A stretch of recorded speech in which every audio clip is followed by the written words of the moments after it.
আমরা যে মুসলমানের ঘরে জন্মগ্রহণ করে বাই চান্স মুসলমান হয়ে গেছি, না চাইতেই ইসলামের এই মস্ত বড় দৌলত পেয়ে গেছি, এটার শুকরিয়া আমরা কোনোদিন আদায় করে শেষ করতে পারবো? এর কারণ হলো আমরা মুসলিম বাই চান্স, জন্মসূত্রে মুসলমান। কষ্ট করে পড়াশোনা করে ইসলাম সম্পর্কে জেনে আমরা মুসলমান হই নাই সাহাবীদের মতো, যার কারণে ইসলামের মর্ম আমাদের কাছে নাই। ইসলামের চাইতে আধুনিক, ইসলামের চাইতে যৌক্তিক, ইসলামের চাইতে লজিক্যাল কোন জীবন ব্যবস্থা এই পৃথিবীতে নাই, কিয়ামত পর্যন্ত হতেও পারে না।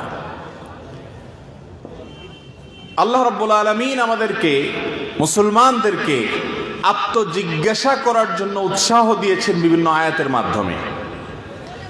খলিফাতুল মুসলিমিন ওমর ফারুক রাদিয়াল্লাহু তাআলা আনহু থেকে একটি হাদিস বর্ণিত হয়েছে মুসনাদে আহমদে, সুনানে তিরমিজিতে। হাদিসটি সনদকে মুহাদ্দিসদের অনেকে দায়ী বললেও তার মর্ম অশুদ্ধ নয়। তিনি বলেছেন, হাসিবু ক্বাবলা আন তুহাসাবু, তোমাদের সবাইকে আল্লাহর সামনে দাঁড়াতে হবে, মালিকের সামনে হিসেব দিতে হবে, জীবনের প্রতিটি মুহূর্তের হিসেব দিতে হবে। তার আগে নিজের হিসেব নিজে গ্রহণ করো, হিসেব মিলাও। একজন কর্মচারী যখন জানে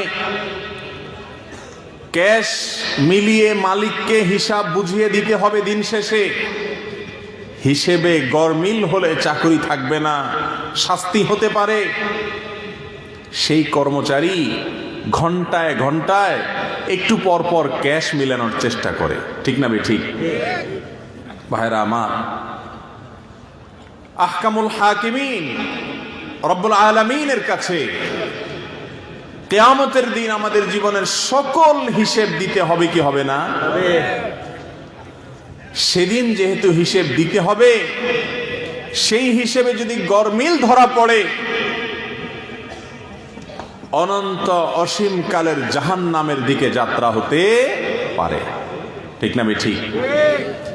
এজন্য প্রতিটি দিন শেষে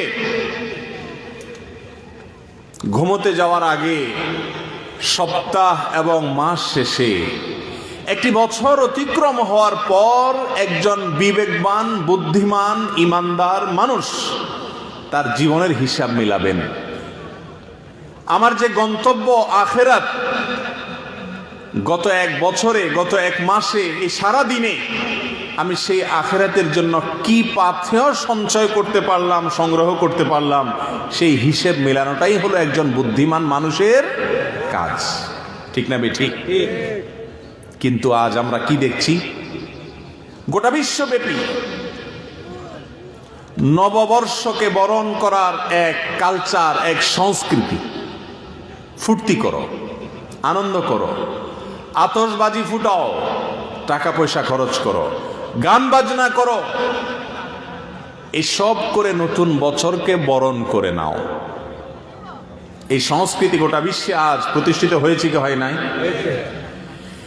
পৃথিবীর ইতিহাসে সবার আগে এই নতুন বছরকে উৎসবের মাধ্যমে বরণ করে নেওয়ার সংস্কৃতি চালু করেছে যারা, তারা হলো ফার্সিয়ানরা, ইরানিরা।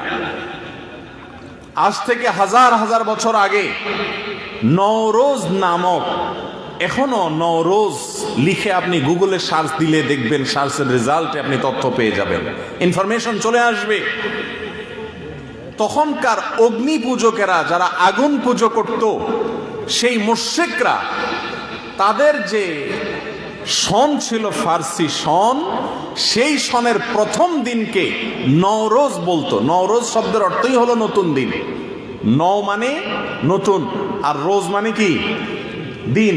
নওরোজ মানে নতুন দিন। তো এই নওরোজ তথা বছরের প্রথম দিনকে নতুন দিন বলে এটাকে উৎসব করত, এটাতে উপাসনা করত। এই কালচার ছিল অগ্নিপূজকদের, ফার্সিয়ানদের। তাদের পরে গত কয়েক শতাব্দী পূর্ব থেকে খ্রিস্টানরা, যেহেতু খ্রিস্টবর্ষ এটি ঈসা আলাইহিস সালামের জন্ম থেকে এর গণনা শুরু, বা এটাকে কেন্দ্র করে এই সন গণনা শুরু। এই জন্য এই খ্রিস্টবর্ষ, খ্রিস্টান থেকে খ্রিস্ট, এটা হলো ঈসাই বর্ষ, খ্রিস্টানদের ধর্ম সংশ্লিষ্ট একটি বর্ষ সন। এই জন্য তারা এই বছরের প্রথম দিনটিকে ওই অগ্নি পূজকদের অনুকরণে তারাও বছরের প্রথম দিনকে উৎসবের মাধ্যমে উদযাপন করে। তাহলে বছরের প্রথম দিনকে উৎসবের মাধ্যমে উদযাপন করার সংস্কৃতি কাদের? অগ্নি পূজকদের, তারপরে খ্রিস্টানদের। কিন্তু আজ 31st নাইট এবং হ্যাপি নিউ ইয়ার যে বলছে, মুসলমানের সন্তান একটি বারের জন্য চিন্তা করছে না এই সংস্কৃতি তার না। ঠিক না বে ঠিক? আজ আমাদেরকে আমাদের জীবনকে আমাদের সামনে শোষিত করে তুলে ধরেছে শয়তান। আমাদের ইমানকে মোড়ে মোড়ে বিক্রি করে ফেলছে। জীবনের মোড়ে মোড়ে ইমান বিলাচ্ছি। মুসলমানের সন্তান কোন কাজে ইমান আসে, কোন কাজে ইমান চলে যায়, কোন কথায় ইমান থাকে, কোন কথায় ইমান হারিয়ে ফেলে, মুসলমানের সন্তান জানে না। এজন্য এক একজন এক এক মৌসুমে, এক একজন এক এক উপলক্ষে তার ইমানকে বিলিয়ে বেড়ায়। নিজেকে মুসলমান মনে করে, হয়তো ওয়াজও শুনে, নামাজও পড়ে, অথচ সে বেঈমান হয়ে গেছে। বেঈমানের খাতায় তার নাম চলে গেছে। এমন কাজ করেছে যার ফলে ইসলাম থেকে বের হয়ে গেছে। আল্লাহ তাআলা আমাদেরকে সেরকম অসচেতন, সেরকম নির্বোধ মানুষদের থেকে হেফাজতে থাকার তৌফিক নসিব করুন। সম্মানিত উপস্থিতি, একটি নতুন বছরের শুরু, এটাকে যারা উৎসবের মাধ্যমে উদযাপন করে তাদেরকে প্রশ্ন করুন যে সব নতুনেই আনন্দ করা এটা উম্মাদের কাজ হতে পারে, কোনো বুদ্ধিমানের কাজ হতে। সব নতুন মানে কি আনন্দ? একজন ছাত্র, তাকে তার শিশু হয়তো প্রহার, তার উস্তাদ হয়তো প্রহার করেন বেত দিয়ে, তো উস্তাদ নতুন একটা বেত কিনে নিয়ে আসছে। এটা দেখে ছাত্র খুশিতে আত্মহারা হয়ে যাবে না? যে উস্তাদ নতুন চকচকা বেত নিয়ে আসছে আমার জন্য, কি বলেন, খুশি হবে? যদি খুশি হয় তাহলে সে শিক্ষার্থী কোনো বুদ্ধিমান শিক্ষার্থী? কি বলেন? জেলখানার আসামি, তাকে হয়তো বেত্রাঘাত করা হবে, শাস্তি, তার দণ্ড। তো নতুন বেত আনা হয়েছে তাকে প্রহার করবার জন্য, আগের বেত ফেলে দেয়া হবে, তো নতুন বেত দেখে সে খুশিতে হাসবে? প্রিয় ভাইরা আমার, একজন মৃত্যুদণ্ডপ্রাপ্ত আসামি, যাকে ফাঁসিতে ঝুলিয়ে মৃত্যুদণ্ড কার্যকর করার আদেশ চূড়ান্তভাবে দেয়া হয়ে গেছে,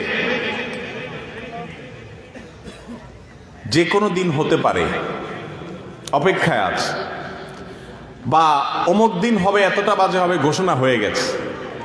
তাহলে একটা দিন চলে গেলে, নতুন দিন আসলে, নতুন ভোর আসলে, তার জন্য এটা আনন্দের? কি বলেন, আনন্দের? তার জন্য একটা দিন চলে গিয়ে নতুন দিন আসা মানে হলো ফাঁসির মঞ্চের দিকে অগ্রসর হয়ে যাওয়া। ঠিক না বেঠিক?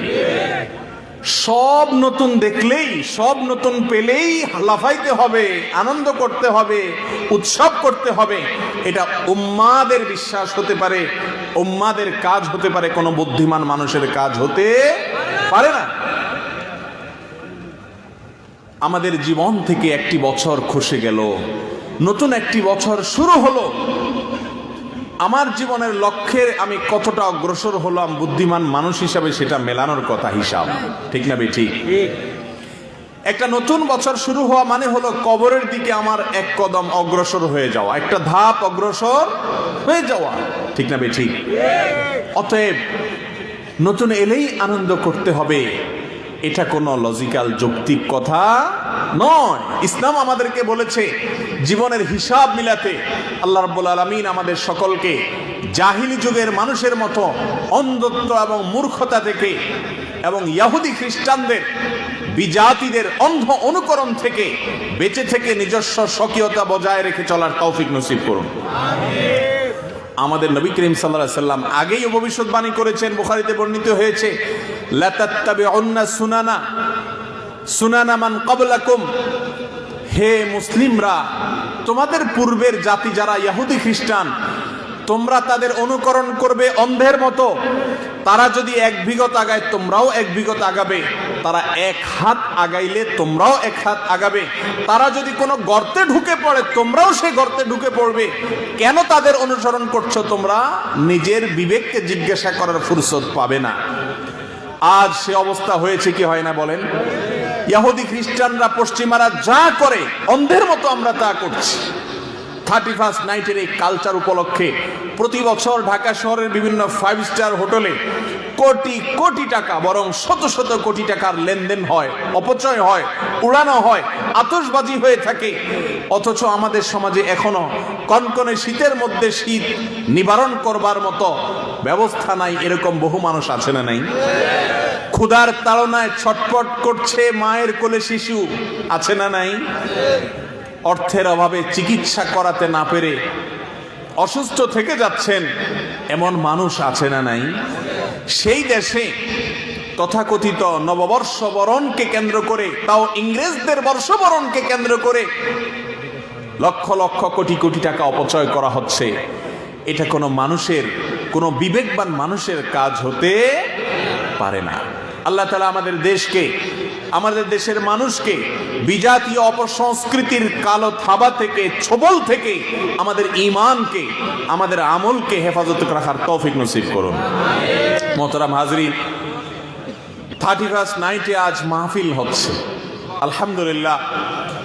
এই এলাকার যুবকরা কোরআন এবং হাদিসের কথা শোনার জন্য আয়োজন করেছেন।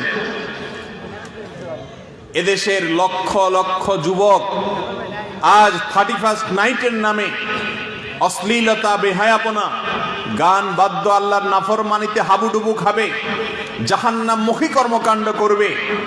সেই রকম একটি গুরুত্বপূর্ণ রাতে কোরআন এবং হাদিসের কথা বলা এবং শোনার জন্য যারা আয়োজন করেছেন, যারা সহযোগিতা করেছেন, আল্লাহ রাব্বুল আলামিন তাদের সবার জীবনে, আমলে, ঈমানে, অর্থে সবকিছুতে বরকত নাজিল করুন, আমিন।